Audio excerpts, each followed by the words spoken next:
Hello YouTube, this is Peter with you once again, and I'm going to make a bit of a follow-up to my last video because I got a comment that I wanted to address.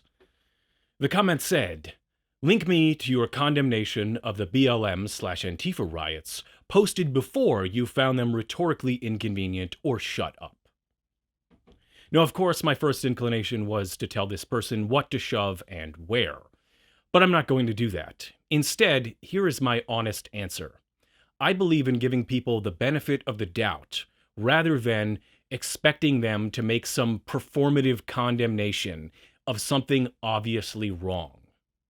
Now, for example, in my video, I did not demand that the over 74 million people who voted for Trump personally denounce this situation or personally apologize in any way, shape, or form.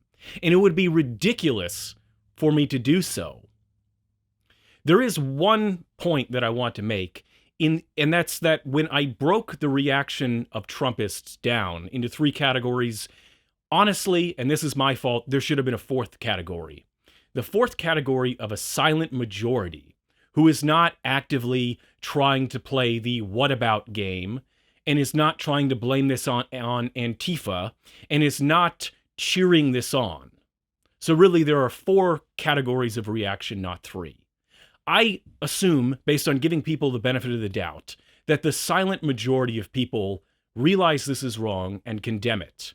And the people who are engaging in whataboutism, I think that they're trying to psychologically defend themselves from the realization that their side are not the law-abiding, peaceful angels they imagined and posed themselves to be, but still they understand that this is wrong. And the people trying to blame this on Antifa, they may be entirely mistaken in being misled by garbage on social media that is deliberately trying to mislead them, but they understand that this is wrong. I do not need to hear them condemn it. The people who are cheering it on and enabling it and saying that it was necessary and a good thing, they have something to answer for. The people who participated in it, they have something to answer for. But the majority of the 74 plus million people who voted for Trump, and regardless of how they're spinning it, so long as they didn't participate in it, and so long as they didn't actively endorse what happened, they don't owe me a denunciation of how wrong this was. I give them the benefit of the doubt.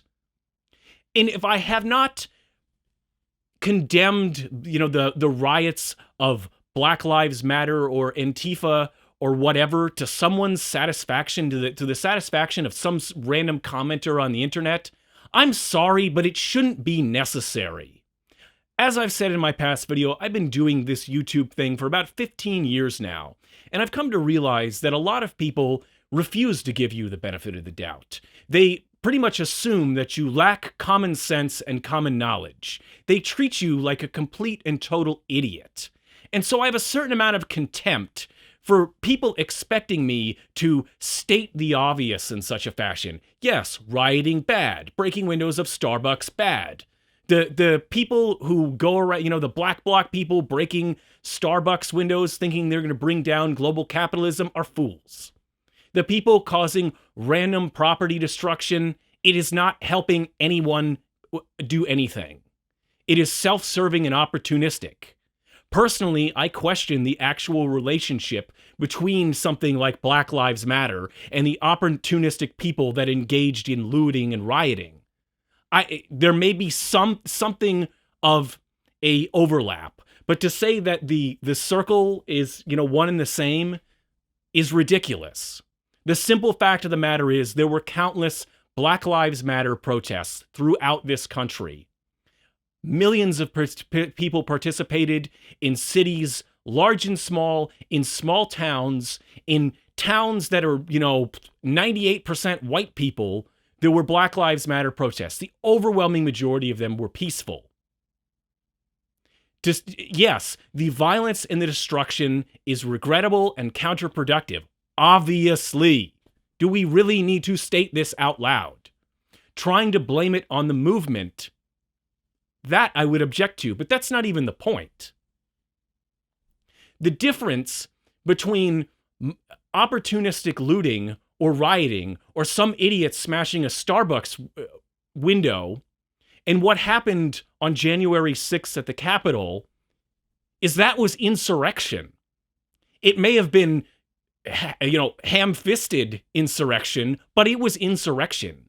It is a difference of kind, not of degree. There are certain circumstances in which individual people or groups of individuals have some responsibility to speak up about things like violence, looting, riots, etc.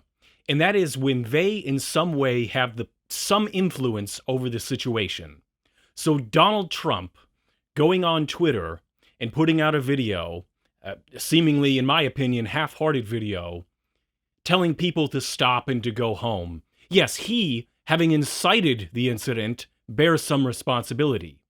Or when they had Rodney King go on television and say, can't we all just get along? He, at least hypothetically, had some sort of influence to try and diffuse tensions of the situation. So sometimes some people should speak up and try and denounce it when their actions might influence the situation. But just these general denouncements so that, whenever are we all supposed to have some sort of card that we get stamped? Like, okay, there's this bad thing happened, you get your I denounced it stamp. I gotta have my link ready to post to show to this random YouTube commenter that I got my, denunciation stamp on my bad things happened card. Really? I don't expect Trump supporters to go out of their way to denounce it. If they participated in it, if they're supporting it and cheering it on, that's different. But I understand that they understand that it's bad. I don't need to hear them denounce it. If I had a main problem with this sort of whataboutism tactics of, I want you to prove to me that you have sufficiently denounced the actions of whatever in the past before I take you seriously on this issue, is that essentially what it amounts to is just giant distractions that keep us from discussing actual political issues. As I mentioned about the video that I was working on in my previous video, I was using game design and the idea of a massive IRL role-playing game and the relationship between the players and the user base and the game designers being some analog for government. In that video, I said that it's as if we're discussing all of these political issues, like we're just basically arguing whose political party is the equivalent of EA. And we can't get past that. The Democrats are EA. No, the Republicans are EA. Like, okay, that's not really constructive. That's just keeping us caught up in this endless cycle of bickering. And I don't know, how many of you have ever been in a bad relationship in your life? Most people of a certain age have probably been in at least one bad relationship in their life.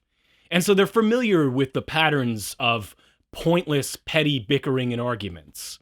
Maybe it's not necessarily with a significant other. Maybe it's with, a parent or a sibling or a coworker or whoever, where the issue at hand can never be resolved because it just is this back and forth that diverts the argument anywhere but the issue at hand.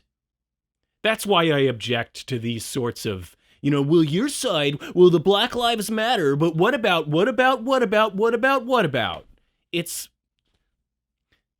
It might be, under very specific circumstances, the conversation that needs to be had. But in other circumstances, it's just irrelevant whataboutism. The time to talk about the actions that happened at protests last summer was while those things were happening, or when that is the direct subject. To try and bring that up, to play one against the other, it's a distraction tactic. That's all it is. So, again, I don't think it really... This is as close as you are ever going to get to hearing me state the obvious fact that looting and rioting, etc., are bad. And if I sound a little contemptuous and dismissive as I say it, it's because I am. Have a good whatever time it is.